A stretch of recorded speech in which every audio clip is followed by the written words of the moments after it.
When I look out into the world, I often see confusion, anger, and fear. But when I close my eyes and think of Bihar, I am filled with peace.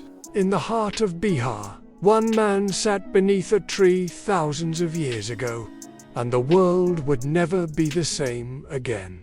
That's right, this is the land where the ordinary man named Siddhartha Gautama attained enlightenment and became the Buddha.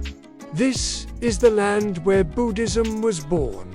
Thousands of years ago, Siddhartha Gautama was a young man who had never known suffering or sadness. He had already rejected the idea that pleasure could bring happiness. They come to meditate and offer prayers at the Bodhi tree and to walk in the footsteps of the Buddha. I have visited Bodh Gaya many times, and each time I am filled with a deep sense of peace and tranquility.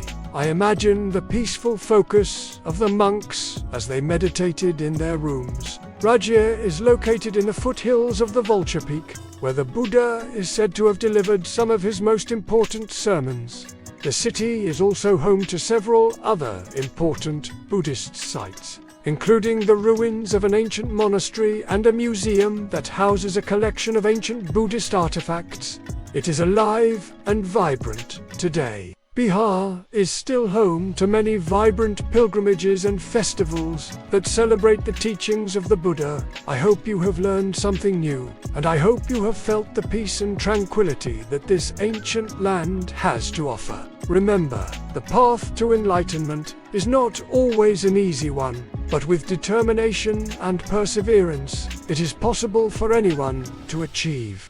As the sun rises over the Mahabodhi Temple and monks light lamps at dusk, I am reminded of the timeless wisdom of Buddhism, the eternal path. Here, each stone whispers compassion, each breeze carries wisdom. The legacy of Bihar echoes in my heart. In Bihar, the path to liberation is not just remembered, it is still walked. Thousands of monks and lay practitioners from all over the world come to Bihar every year to keep the ancient rituals and traditions alive. Let us walk the path of the Buddha with mindfulness and intention. And let us always remember the lessons we have learned in Bihar. Thank you for joining me on this journey. May the peace of Bodh Gaya be with you always. Namaste. Buddhist, or simply someone who is interested in spirituality and personal growth, I encourage you to come to Bihar and experience the magic for yourself. You will be amazed by the beauty of the temples and shrines. You will be inspired by the devotion and kindness of the local people, and you will leave feeling refreshed and rejuvenated.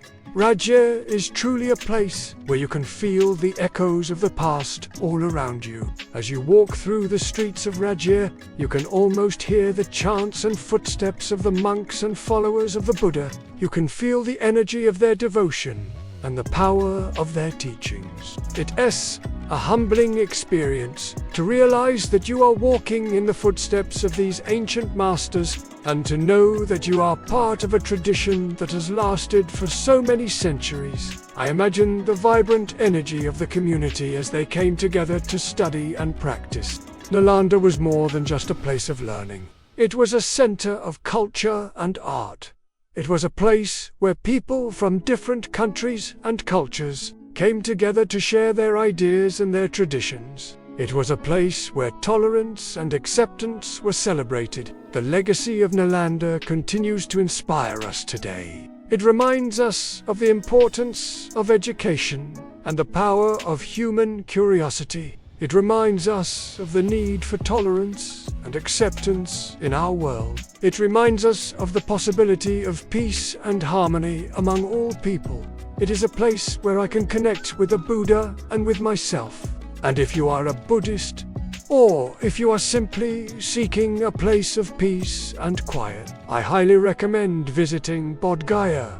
From the ancient ruins of Nalanda to the peaceful hills of Raj, there are countless places to explore and discover. However, our journey through the Buddhist legacy of Bihar is far from over. We have barely scratched the surface of this rich and fascinating subject. If you want to continue your journey, I encourage you to explore further. Read books about the history of Buddhism in Bihar. Watch documentaries about the ancient sites and teachings of the region. Most importantly, take some time to reflect on the lessons and teachings of Buddhism. No matter where you are in your journey, there is always more to learn and more to discover. So keep exploring, keep learning, and keep growing.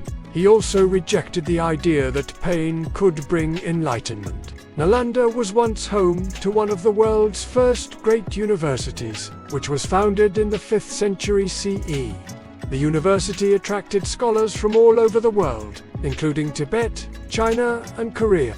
At its peak, it is said to have housed over 10,000 students and 2,000 teachers. Imagine the buzz of activity as monks and scholars from all over the world gathered here to learn and discuss the teachings of the Buddha. The site of Nalanda is now home to several ancient ruins, including the remains of a stupa and a mosque. These ruins are a reminder of the rich history of Buddhism in the region, and they offer us a glimpse into the past. If these ancient walls could speak, they could tell us so many stories. He wanted to find a middle path between these two extremes. And as he meditated under the Bodhi tree, he began to see the world in a new way. He saw that everything in life is impermanent, and that everything is interconnected. He saw that all living beings are suffering, and that all living beings are capable of overcoming suffering. And in that moment of realization, he became the Buddha, the awakened one. He had found the answers he had been seeking for so long. He had discovered the path to enlightenment, and he was eager to share it with others. He lived a life of luxury and comfort in his palace, surrounded by his family and friends. But one day he left his palace and went out to see the world. What he saw shocked him. He saw old people, sick people, and people who were dying. He realized that no matter how much wealth or power you have, you cannot escape from the suffering and death. This realization shook him deeply, and he began to question the purpose of life. He wondered if there was a way to end suffering, and if there was a way to achieve true happiness. That's when he decided to leave his old life behind and seek answers. He left his wife and children and went into the forest to live as a hermit. He spent years meditating and searching for the truth, and during this time, he experienced great pain and hardship. He went through extreme diets, extreme cold and extreme heat, but he did not give up. He knew that only by going through these hardships could he find the answers he was seeking. This is the Buddhist legacy of Bihar, where enlightenment was born. I invite you to join me on a journey through time and space, as we explore the sacred sites of Bihar and uncover the timeless lessons that can transform our lives. As we travel, I will share with you the stories and teachings that have inspired millions of Buddhists around the world for centuries. This is where Siddhartha Gautama, the man who would become the Buddha, achieved enlightenment and ended the cycle of birth and death. Bodh Gaya is now home to the Mahabodhi Temple, a UNESCO World Heritage Site. It is believed that the original Bodhi tree still stands in the temple complex, and this tree has been a source of inspiration and solace to pilgrims from all over the world for centuries. When I visit Bodh Gaya, I feel a deep sense of connection to the Buddha and the ancient traditions of Buddhism. The energy of the place is so powerful that it brings tears to my eyes. So sit back, relax, and get ready for an unforgettable journey. And here we begin our journey. Our first stop is Bodh Gaya, the place where it all happened. Let us delve deeper into the story of Bodh Gaya. After many years of searching, he finally sat down under the Bodhi tree and began to meditate. Today, Bodh Gaya is a pilgrimage site for Buddhists from all over the world. Our next stop is Nalanda, one of the most important sites in the Buddhist world. As I walk among the ruins of Nalanda, I imagine the laughter and chatter of the students as they gathered in the courtyards to learn. No trip to Bihar would be complete without a visit to Rajgir, an ancient city that played an important role in the early days of Buddhism. Bihar is a land that is steeped in history and tradition. The Buddhist legacy of Bihar is not just a thing of the past. As we bring our journey to a close, I hope you have gained a deeper appreciation for the Buddhist legacy of Bihar. So, my friends, let us go forth into the world with compassion and wisdom.